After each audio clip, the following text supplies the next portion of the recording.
Hi, welcome to Garage Geek Friday Night Chats, but it's actually a Sunday morning, so this is Sunday Morning Chats. I have a lot to discuss with you today, so I'm going to jump right in. I've got a list here. Bunch of movies, bunch of books, some music, some comics. I'm going to save the comics toward the end because I'm going to break them down. So in case you don't want to get an in-depth look in those comics, then you could just skip that part. And excuse me. A couple of things. We went out yesterday to Hollywood, so I'm going to show off some photos of that. And then I was asked by Technically Talkie to go over the Kendrick Lamar and Drake rap battle. And I'm laughing because, like, who needs this guy to go over a rap battle? So I'm laughing, but I'm going to tackle it. I really should break it down in its own video, but I decided that I didn't want to spend my day off tomorrow kind of doing a lot of work. I would like to, watch some shows and do some movies. And I know if I broke that down, I'd have to get clips and, do some research, watch some videos. So it would become this big thing. So I decided not to do that, although I think it would have been fun. So let's start with my trip to Hollywood. So yesterday I was listening to a couple of albums that Kim from This Is Music sent me. This is Radio, the first one. And I love it. And this is Radio, the second one, Radio 2. Those are the only two I listened to because I did listen to them quite a few times. I listened to an album 3 to 4 times each. So I was, spending these all morning. And the second one has this great sleeve. It also has a cover song of Love the One You're With. I really, really liked this album. I like them both equally well. There were a couple of songs that I was actually singing along with, and they're, except for Love the One You're With, I believe, they're not in English, and I was singing along to these songs. So they're pretty catchy pop, which I would recommend if anybody has access to them. I actually didn't check to see if they're on Spotify. So, Kim, I'm slowly making my way through these albums, and so far I love them. So I was thinking, I haven't been to Amoeba in a while, and I have 3 days off. And when I get bit by the amoeba bug, I always want to go, and then I always have the same reaction. I end up being overwhelmed and ultimately disappointed because the shop is so huge. There's so much to look at. There's never time enough to see everything. So here I am in the middle of this sea of, and the whole store is like this. It's just aisle after aisle after aisle, and there's used and there's new and there's records and there's CDs and there's dollar sections, and then there's the reduced price sections, and there's I also look at laser discs, and they have DVDs and Blu-rays, and it's really overwhelming. That's one thing that a small shop has above a large one, because at least you can look through a lot of the sections that you want. But in a place like Amoeba, it really is overwhelming, and you always leave, number one, feeling exhausted, and number two, feeling like you didn't even scratch the surface. That's how I always feel. I know that's like a really bad problem to have, right? I could just go more often, but I actually don't.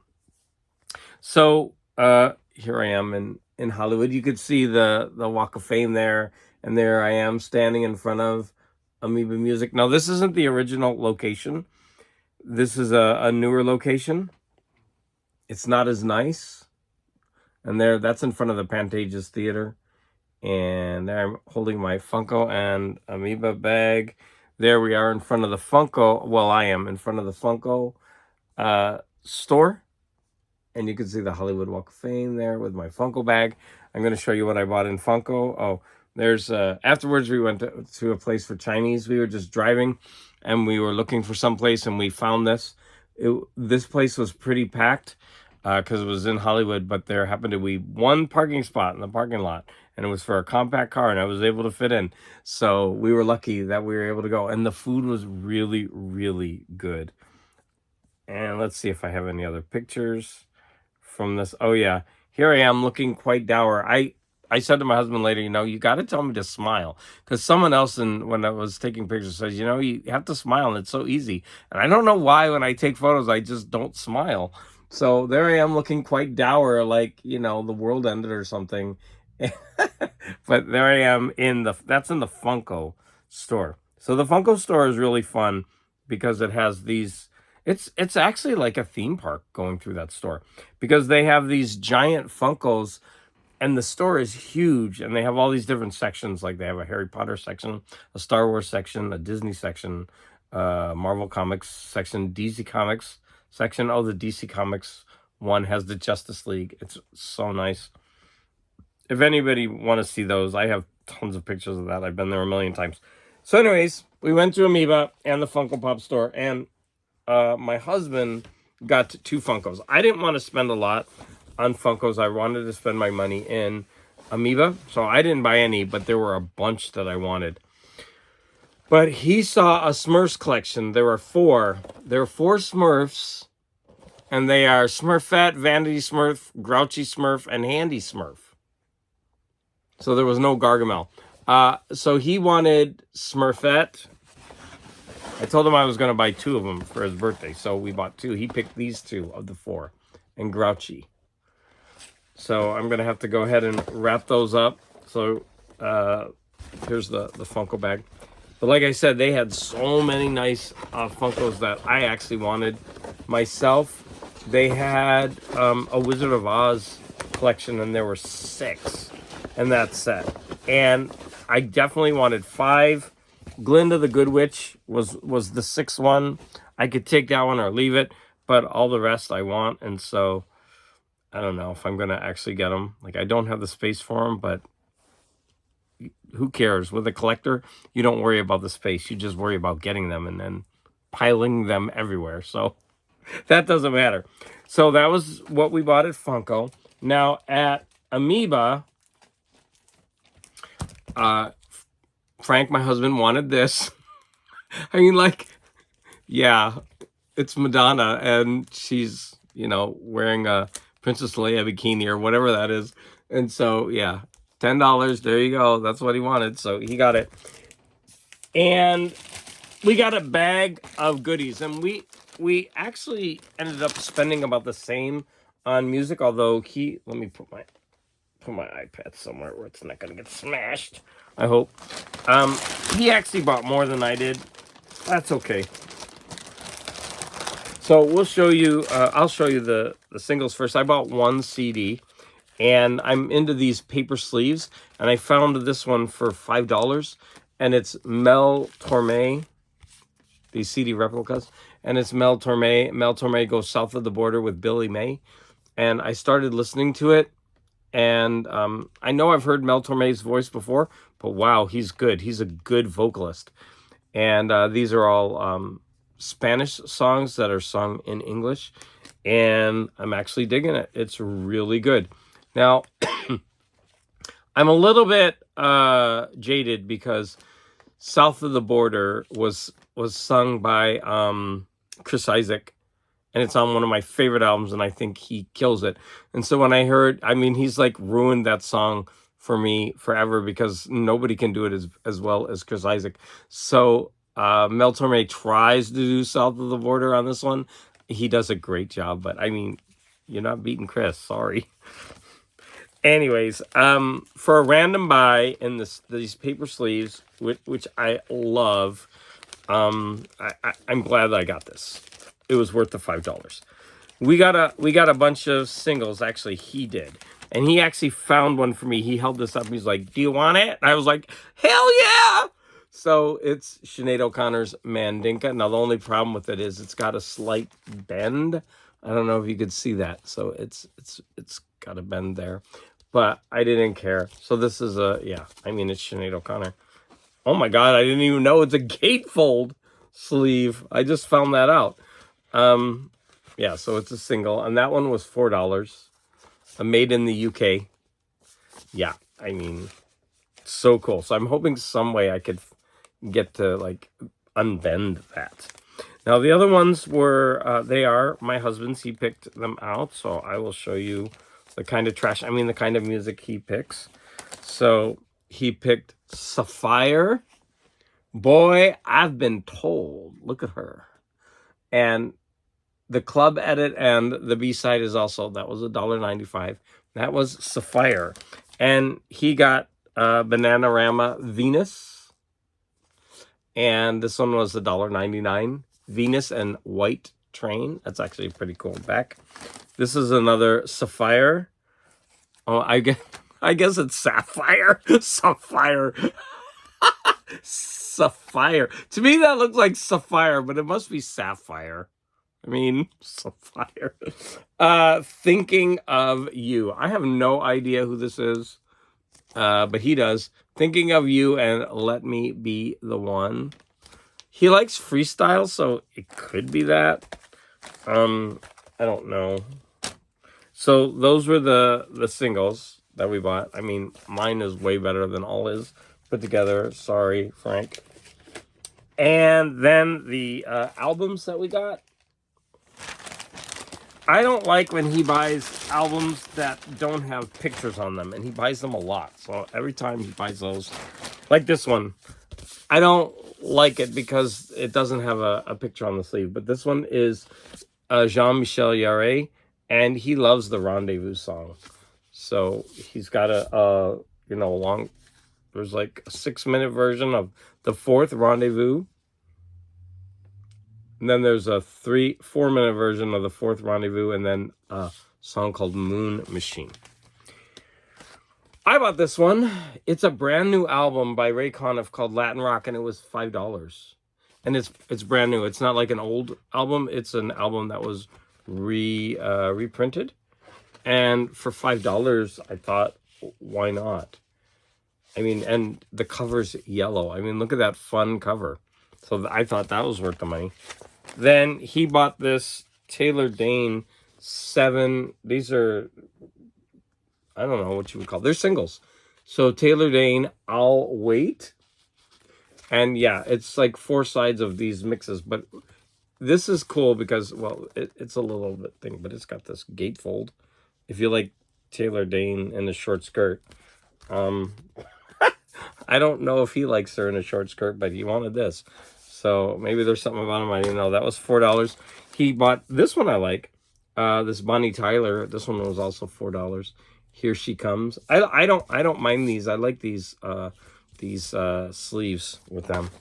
He bought, I don't know why he does not like Aretha Franklin except for the 80s stuff, and that's her worst.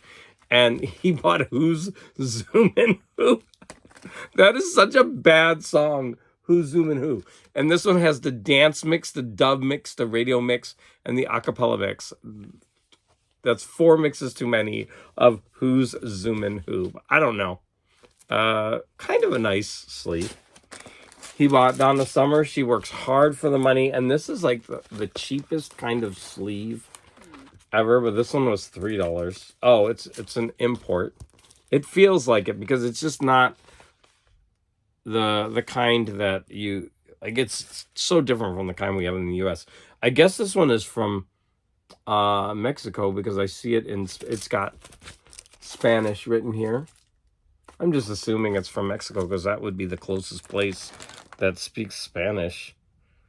Yeah, it does say from Mexico. Yeah. So anyways, this is what it is what it is. This is, what is this? Damien, the Time Warp.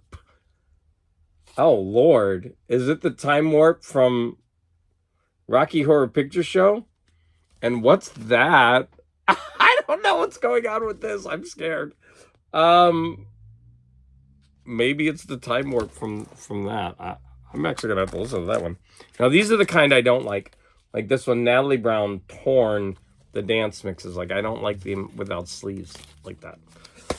And then I found, the last 3 are mine.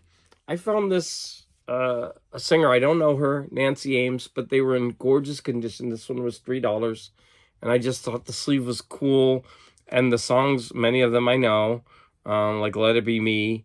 Well, maybe I don't know a lot of them, but I did know that one. So I'm definitely going to listen to it and take it a chance. And look at that. That's such a beautiful cover.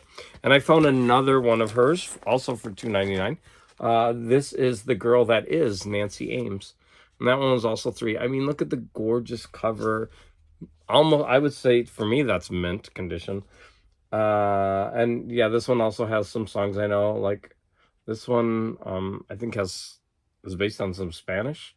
Because it has Besame Mucho, Guantanamera, Noche de Ronda, and a bunch of others. So, yeah, very pretty. And then, I don't know about Spyro Gyra too much. I've certainly heard them. I know they're kind of like jazz fusion, but kind of in the new agey vein. But I found this album for $1.99, and it was really good condition. And I liked the cover art. I just thought it was cool. And so I thought I would try it. Breakout. Man, there's a lot of people in that band. That's everyone and their uncle there. Oh, no. I'm wrong. It's like a double image. They're exposed. They're there twice. Everybody's there twice. I was like, that's a lot of people for a band. Okay.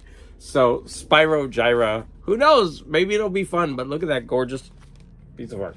So, of all the albums I showed you, which one would you actually buy, or which one would you want to listen to? Or maybe there's none of them. And what do you think of the very different albums that my husband and I got? And then they usually have this little booklet of what we like, and it's like a sampler. And the fun thing about this is the people that work there, they write down what they would recommend that you could buy, it's kind of fun. So that was our trip. So we went to Amoeba, then first we went to Funko because that closed was early. In fact, they had to make us leave. And then we went over to Amoeba, first Funko, then Amoeba. And then we were going to eat around there, but it just didn't seem like there was anything within where we were walking. A lot of the places there are mostly bars that are catering to the theater going crowd because of the Pantages Theater there. And so like I said, we started driving and we stopped for the Chinese food, and we each had a drink, and the drinks were really good. So yeah, we had a nice evening. I came home, and from the one drink, I was really buzzed, and I was so tired. I went to sleep. And of course, I woke up with a migraine because even having one little thing of alcohol gives me a migraine. So I woke up this morning and had to take my pill. I also got these. They're all Totoro stickers. Pretty cool. I'm excited about that. My husband wanted something on Amazon, and he needed to get it up to the free shipping.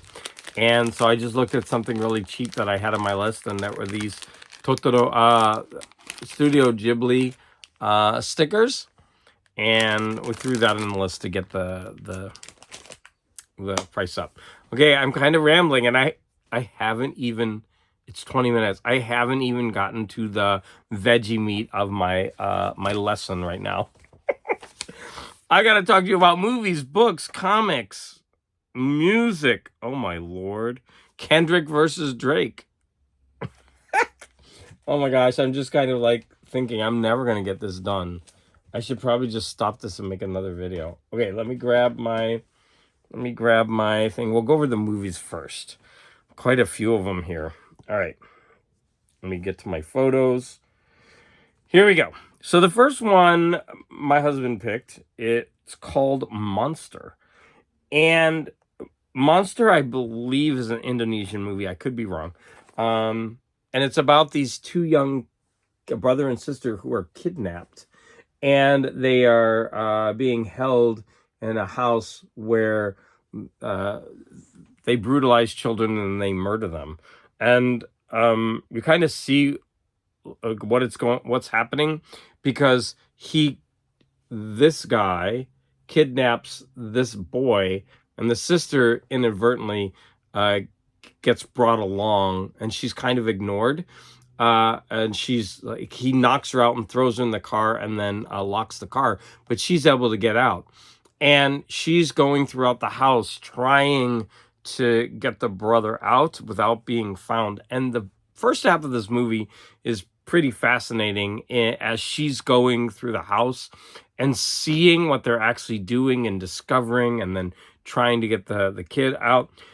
But from the second half of the movie on, it turned a corner, and it just got silly and unenjoyable, because there's you have to take these movies with a grain of salt, because like there's a kid who's like 7 or 8 maybe, who can outwit and overpower any adult, and she's able to do it with 2 separate adults, and it became a little bit unbelievable. Although, you don't want the kids to die and get, I won't tell you what they do with the kids, because they show what they do with the kids. But I mean, of course, you don't want children to die, and you're rooting for them. But the way that it happens just seems like very unpredictable. Having said that, loved the first half, despite a couple of instances where it was a little bit unbelievable. But the second half just went downhill, because once the girl is discovered, it's basically they're running through the house, and it's basically becomes a monster movie where they're trying to keep away from the monster type of thing, and that's when it becomes unpredictable. So I would recommend this the first half. I believe it's on Netflix. And the kids are really good actors in the movie. I finally was able to watch American Fiction. It has a great cast. I finally understand what this meant after watching the movie. I loved this movie. There were so many funny parts, very ironic. It was just a fun movie. I'm going to show you this. So I've finally seen all of the 10 Best Picture nominated movies for this year. And so I'm able to check them all off. I'm at one goal. Now, I do have a few of the more minor movies to see, but once I do that, I will have completed the year. So I'm sure I'll keep you updated on that. So back to American Fiction. Highly recommend it. The whole movie is predicated on tricking people, tricking an audience, showing how even the so-called intellectual the literati people can be susceptible to being duped. And it was just a fun movie all over. I don't want to talk about a couple of things, because some of the things that are really funny, I kind of thought, wait, I don't really think that would happen, but it doesn't matter because it's part of the joke, right? So, but this movie was a lot of fun. I really enjoyed it. Great cast. Just a fun movie overall. I would highly recommend American Fiction. Okay, next. So my husband picked this one. It Stains the Sands Red. And I loved it. So this is a zombie movie where it's basically one girl versus one zombie. This woman is trapped in the desert with little water, and she's just got to walk through the desert to try to get to safety. And there's one zombie on her tail. And it's a really fun movie because, she's exhausted and this thing is relentless, and she doesn't have the skill to actually just like kill it or incapacitate it, right? Because it's already dead. It was a fun movie. It does, the very ending isn't as satisfying as the rest. Like I would say the last 20 minutes, there's certainly not bad, but it changes the last 20 to 30 minutes because you get out of this scenario. But this is a really fun movie, especially if you're into the zombie genre, because this it's certainly not new, but it was well done, especially for, I guess it would be a low budget movie. Now let's talk about another low budget movie called Proximity. Now this movie, I don't know if it was low budget or not. This felt like a made for TV movie, and it was so bad that I couldn't stop watching it. I will watch any sci-fi. No, if it's really really bad, I'll just kind of laugh my way through it. This was so good, but on a really bad level. I don't know how to explain this. Like there are montages in here where they're dancing around and like you know falling in love with each other, and it's they're so bad, and the music they chose. But the special effects are pretty good for a low budget movie, and it had a couple of inconsistencies with the aliens and everything. I don't know. I can't recommend this, but it would be awesome if you watch it and write what you think about it in the comments, because this is just like this movie is just I don't know how to explain it. It's so bad that it's campy good.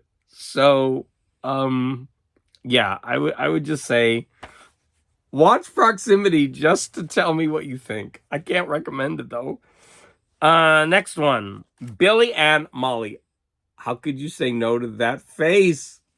So Billy and Molly is okay. That's a really bad picture that I took on my phone. Billy and Molly is what do you call it? Documentary film about a man who finds a baby otter, and he takes care of it, and he nurses it, and he brings it back to health, and he's got a really tough decision to make because he knows he can't get too close to it, to her, because she's going out, she's creating her own life. She can't become too dependent on him, because the I won't tell you why. It goes in to why in the movie. But the problem is he's becoming very dependent on her because of his feelings. Like they point out that he often will use the otter in the family dynamic as like a replacement for the child that they've never had, and he's pouring a lot of his emotions into this otter, which is what a lot of people do with their pets, right? But so they explore that in interesting ways. So the movie is narrated by his wife, who walks through this relationship with her husband and the otter, and why she thinks it's important, and the emotional impact it has on her husband.